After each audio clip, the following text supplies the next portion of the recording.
All right, welcome guys. How you guys doing today? I'm Ivan, co-owner of RPT, MPT, and CPT. We're here with Melissa Conover today. She is a registered dietitian specializing in sports. Okay, just a little background on her. She started a sports nutrition program at Frankie Edgar's UFC gym. She also started her own virtual nutrition coaching company, which is very cool, especially in these times right now, right? Yeah. Okay, so we're going to ask her a few questions today. But before we do that, pay really close attention, guys, because we're going to do a giveaway at the end of this. So we're going to ask, based on the questions and how she answers, it's going to be how you're going to get the prize, okay? So let's start up, okay? All right, so Melissa, what made you get into the nutrition space? So I actually grew up playing sports my entire life. And while I was doing that, I found myself at home Googling like how food can increase performance, and at the same time my dad was diagnosed with diabetes, heart disease, so the two kind of meshed together. I was helping my family members stay more active, eat better, and fuel their performance, and then I realized that you can actually make a fulfilling career out of that. So I went to school, and it's been, the rest is history. Great. And tell us a little bit more about that. What kind of schooling do you need to be a registered dietitian? Good question. So the difference between a nutritionist and a registered dietitian is pretty huge. To be a nutritionist, there's really no requirements. Pretty much anyone can be a nutritionist. To be a registered dietitian, you have to go to school for 4 years in an accredited program for nutrition dietetics, and then by 2024, it will be required to have a master's degree. So mine is in community nutrition. And then once you complete that and are qualified, you have to complete 1,200 hours of supervised practice in clinical, community, and food service settings. And then you finally qualify to sit for the exam to be a dietitian. Great, okay. And tell us a little bit more about that position that you had at Frankie Edgar's UFC gym, because you headed up the sports nutrition program there. Let us know a little about that. Yeah, so I approached the manager, and I realized they didn't have any nutrition program there. They have a gym, and they also do fitness classes, group fitness, and various types of workouts. So I approached the manager, asked if I could create a program, and from there I started doing one-on-one nutrition program coaching, as well as nutrition seminars monthly, nutrition supplement tables, because there's a huge gap, which I'm sure we'll get into, with fueling athletes and food versus supplements, as well as just connecting with members of really, everyone from the beginner gym goer to athletes and UFC fighters. Okay. And did that experience motivate you into starting your own company? Yes, absolutely. So that was actually at the time that I was finishing up my master's degree. And I realized that there was such a huge gap, and so many people needed the education behind that to connect performance to nutrition. So that really is what motivated me to start my own business, Energize Nutrition LLC, because I realized that I can help people, and I have a passion and mission to help people fuel their body rather than restrict it, because I found that was a big thing. All right. And working with the athletic population, we're in the same setting here with our companies. And we get a lot of similar questions, I'm sure, that you get when you're with the UFC and doing all that stuff, and in your own personal company. So a lot of the times that the kids come in here and they're asked these pertinent questions, and it's always changing. The nutrition space is always changing. They're giving different things. This is good for you now, but it's not later. Oh, yeah. So how, in your opinion, how much protein does an athlete actually need? I think that protein is absolutely important, but I think all macronutrients are important. So a lot of times athletes will overcompensate and they just focus on protein. So if I had to give a general recommendation, it would be probably at least like 1.4 grams per kilogram body weight, but all the way up to like 1.7, 1.8. It really depends on the athlete, the sport, their whole lifestyle. So when I work with my clients one-on-one, I do a full assessment of their diet history, because that's really important, the type of athletics that they do, their stress, their sleep, their full diet, and then we really get into the macronutrient breakdown and all of that. Okay, great. And what type of protein do you recommend? Is it plant-based, whey? Like, what do you feel is right now the thing to get? So whey protein, if you were talking about supplements, whey protein definitely has a high absorption rate. However, if you wanted to go plant-based, which is what I have here, I'll explain a little more. I do suggest a blend of various plant-based proteins. So not just pea protein, but maybe pea protein, navy bee, chickpea, like a variety to get the full amino acid profile that would match up to that. But in terms of food, just a varied diet of various proteins, whether it's consuming meats or fish or plant-based foods. Technically you can have red meat, you can have fish. Fish is great for you. But you also can thrive off being a vegetarian or vegan if you do it properly. And now with it just to expand a little bit more on the plant-based stuff, it's becoming like the rage and the new thing. Yeah. Can you just expand that? Like, is it inflated, or is it something that you believe in, and why is it something that you believe in if you do? I definitely believe in it. I think that there is some extra hype around like the Beyond Burger and the processed, plant-based foods, which it can have a place in your diet, and maybe it's a stepping stone of if someone is full on, eating lots of meat and going to eat fast food a lot, that can be a stepping stone. But in terms of like a vegetarian, vegan diet or more plant-based, I don't necessarily think you need to label yourself as I'm this or I'm that, but just eating more plant-based overall is absolutely beneficial because it can provide those high quality nutrients, protein, fiber, vitamins, and minerals that can fuel your athletic performance.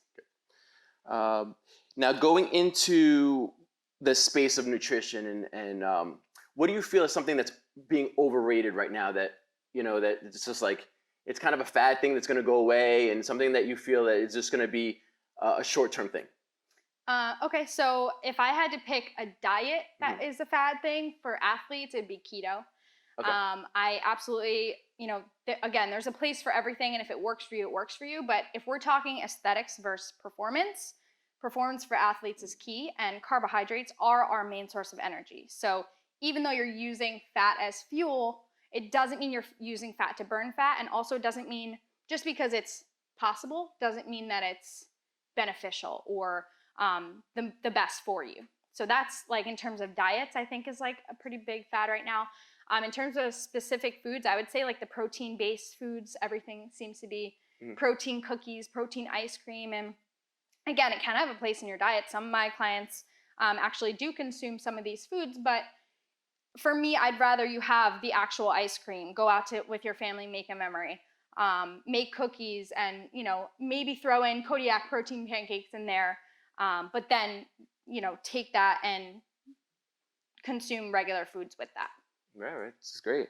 And what do you feel is underrated, like that people went away from, and that they should have never went away from, or that it's something that you see right now that is really can help an athlete's performance? I'll do both the same thing. In terms of diets, I think kind of what I spoke about before, of just getting back to basics and not necessarily labeling yourself of I'm vegetarian, I'm vegan, I eat meat, I'm keto, I'm this, but just really eating a varied diet because it can provide so many nutrients for your performance. And remembering that carbs, fat, and protein are essential for an athlete. And then in terms of food, I think potatoes are super underrated. They are full of potassium, fiber, plenty of nutrients, carbohydrates to help refuel and recover as an athlete. Okay.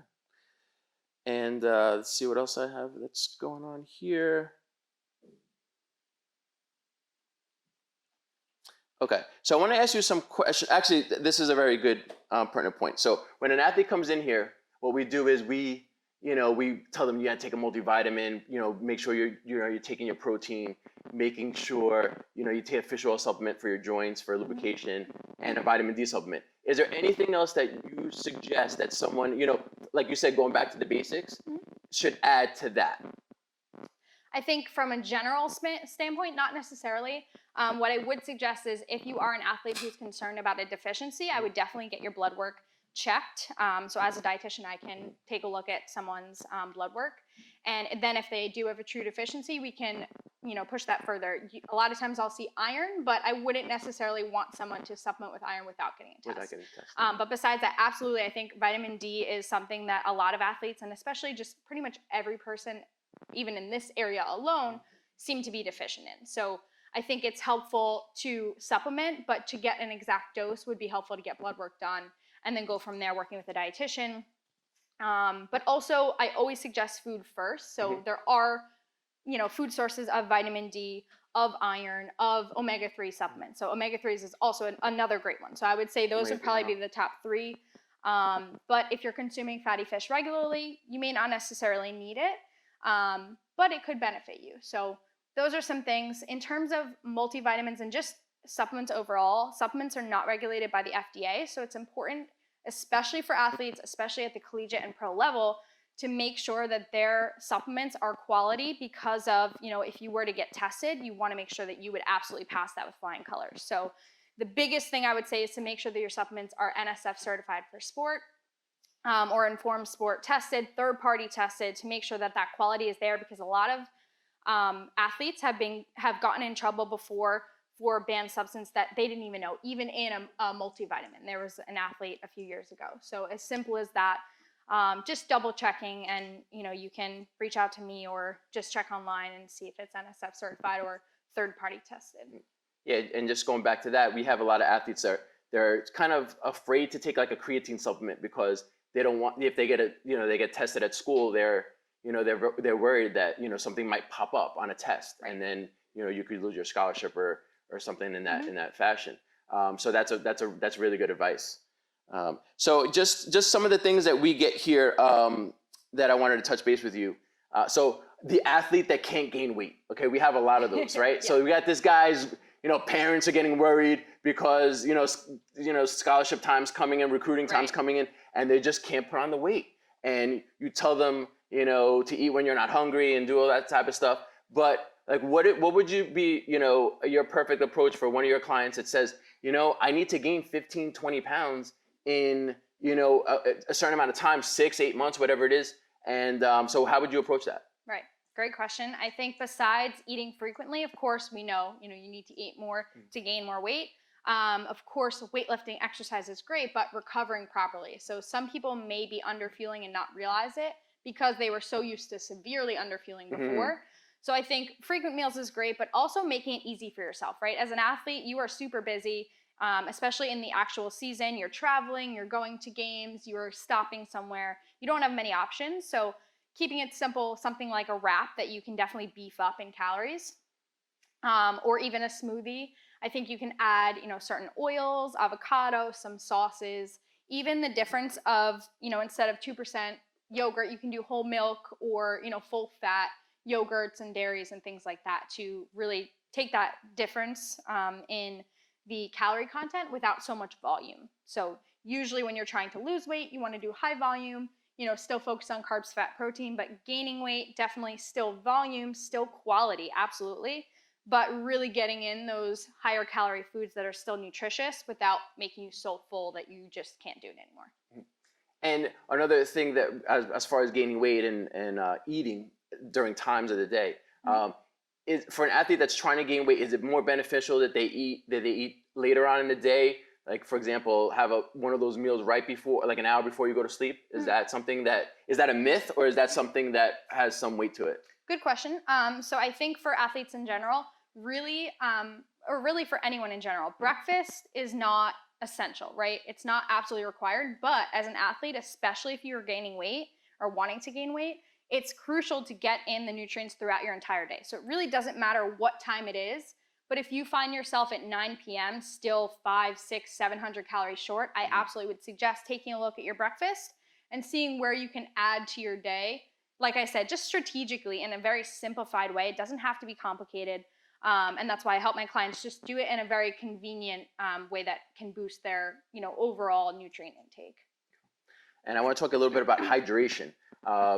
Which is, I already tell the guys, if you're thirsty, you're already dehydrated. So that's, that's one of the takeaways I think that, we do here. But as far as like, how much water do you really need to consume that, like I said, it won't diminish your, if you don't have enough, it's not going to diminish your performance, but it can also increase your performance. Right. Great question. I would say general rule of thumb, half your body weight in ounces would be your baseline.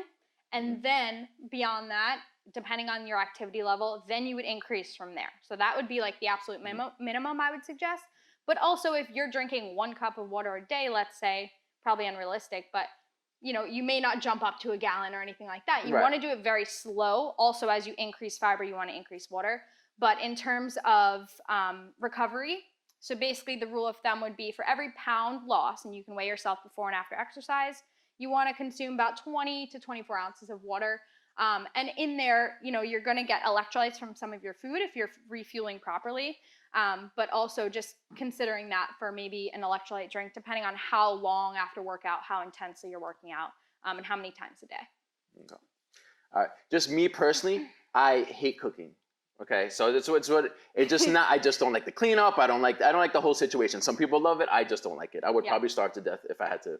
If I wasn't married and my wife didn't love to cook.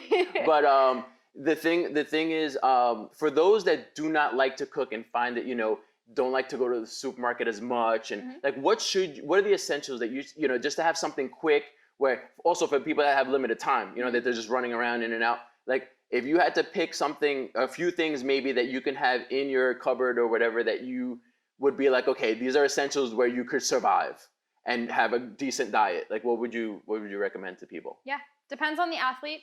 I would say definitely having those convenience foods, like I said, wraps, tortillas, bread for sandwiches. Like I said, carbs are your main source of fuel for athletes, so it's extremely important for that. But also just on-the-go protein sources. Canned tuna is great. But also even thinking plant-based, chickpeas have protein and carbs and fiber, lentils, oats, pantry staples that you can kind of keep stocked and you don't have to worry about it, if it's going bad very soon. But even convenient protein sources. So you don't necessarily have to meal prep every single meal for every week full on, but I usually recommend cooking in bulk, and you can always freeze leftovers, and also getting frozen fruits and vegetables and things like that. So something like Bird's Eye, they have like steamers. Just keep it in your freezer as a backup. You can quick steam that, throw your protein in you made in bulk, throw in some carbs, and you're good to go. Awesome. Okay, that's great advice. Okay, and the last question that I had was, if it was your last day on Earth, what would you have to eat? I like that question. Man, I love peanut butter, but if I had to say a meal, it'd be tacos for sure. Definitely still balanced. I would say you get maybe like shrimp tacos, lots of veggies, maybe siete tortilla wraps or whatever, some kind of tortilla. Sounds good. And maybe a little ice cream on the side. That's great. Yeah. Okay. And where can we find you? Like, where can people find you on social media or your website or? So my website is www.energizenutritionrd.com. Again, my name is Melissa Conover. I'm a registered dietitian, owner of Energize Nutrition LLC. And on Instagram, you can follow me at Energize Nutrition with Melissa.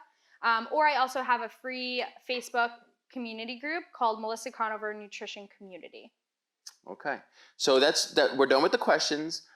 So what we're giving away is a hat. So this is going to be a giveaway. We're going to get it out to you guys. So to win the hat, you have to follow all three companies. So it's going to be Mattawan Physical Therapy, Clifton Physical Therapy, and Raritan Physical Therapy. Okay, that's going to be that's number one. And then the questions you're going to answer are, let's see, how much water did she mention that you should consume daily?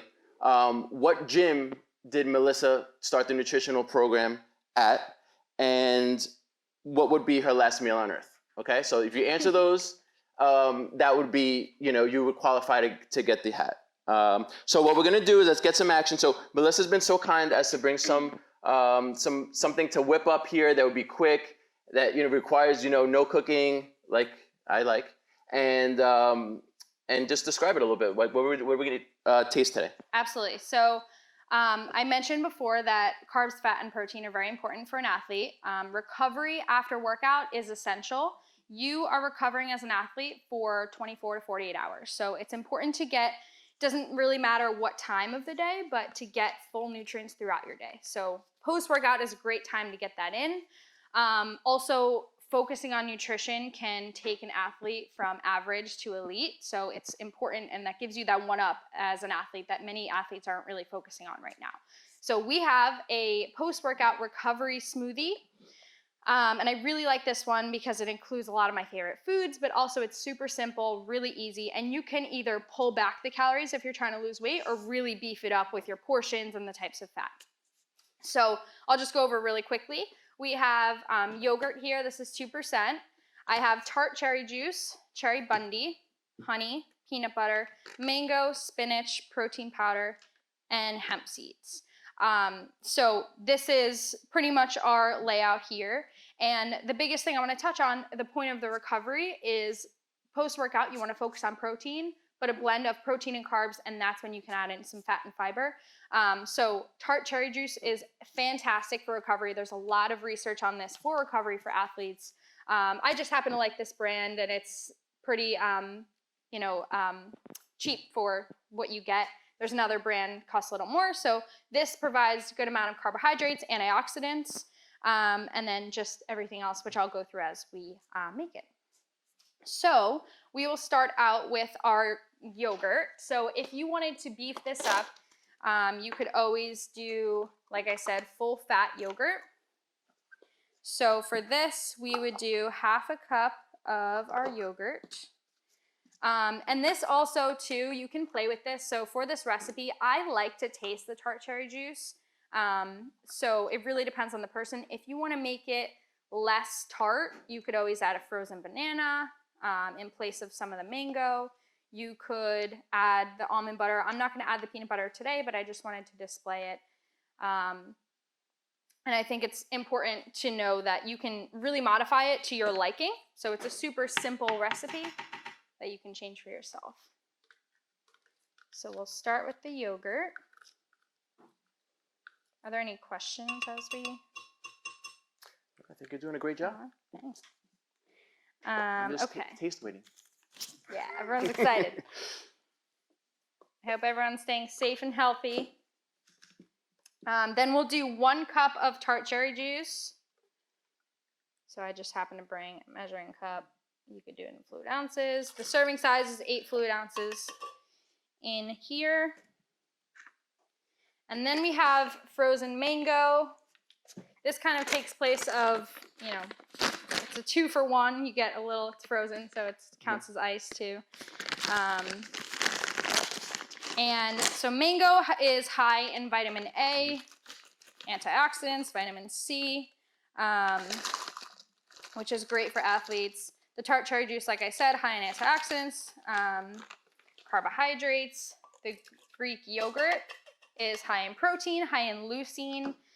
Really, if you wanted to ask before about like food before bed, technically you could make this before bed, totally fine. All right. And then, so you can throw in spinach. I know a lot of athletes aren't really in love with vegetables and sitting down and eating a whole plate. So throwing in some spinach in a smoothie is an easy way to get nutrients without the taste. So just a handful. I wrote down about half a cup, but really you can eyeball it and change it as you need to. You really won't taste it. And you can switch that out with pretty much anything, but spinach is full in fiber, vitamin K, and again, many nutrients in it. There is a lot of research for athlete recovery. And then we have honey. This is really, again, based on like the sweetness that you want. So I'm gonna do a teaspoon. You could do half a teaspoon. And honey itself is still a sugar, so it still has sugar in it. However, it does have antibacterial, antimicrobial properties. So just something to add a little flavor to your shake. I love honey. Yeah, honey's honey great. And cheese. Cheese, yes. I'm right there with you. All right, and then I'm gonna do a scoop of protein powder. So I mentioned before, I actually have a plant-based powder here. It's Garden of Life plant-based for sport. But really any powder you use is great. You just want to keep in mind it's going to change the taste depending on what protein powder you use. So that may be where you want to alter your recipe just a little bit to make it how you like it. So I'm just going to do 1 scoop just because I did a small portion. And I always recommend food first, but supplements are more like an insurance plan, a gap. So if you aren't getting it in, or post-workout just is convenient for you, that's great to have. Finally, we'll add in the ice. And then we are good to go. You also, just so I can mention, you can replace mango for pineapple too if you want it more sweet, besides the banana. All right. Blend it all up.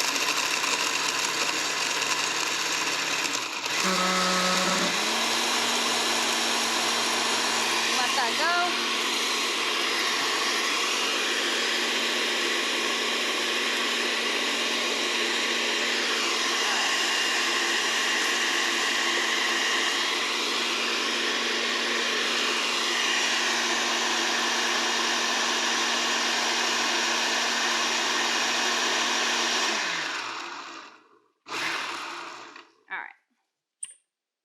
How's that look? That looks great. All right, so I had cups here. Maybe I didn't have them. I think they might be if you wanted to grab them in that bag. Just so you can also taste test, but you just pour it in. I won't fill it all the way, so you can try. So you can increase the amount of food you're eating. Like I said, you can add things to it. Technically, you can add olive oil, you can add avocado. Avocado actually doesn't really give a flavor either, surprisingly, to smoothies, so you could always do that. Let me know what you think. So this one, like I said, I like to taste my tart cherry, so you'll be the judge of it. Very good. I could drink this every day. Yeah? Very good. I love it. So I use vanilla protein powder, just so you guys know, but really, again, I've tried it with chocolate before, just as good.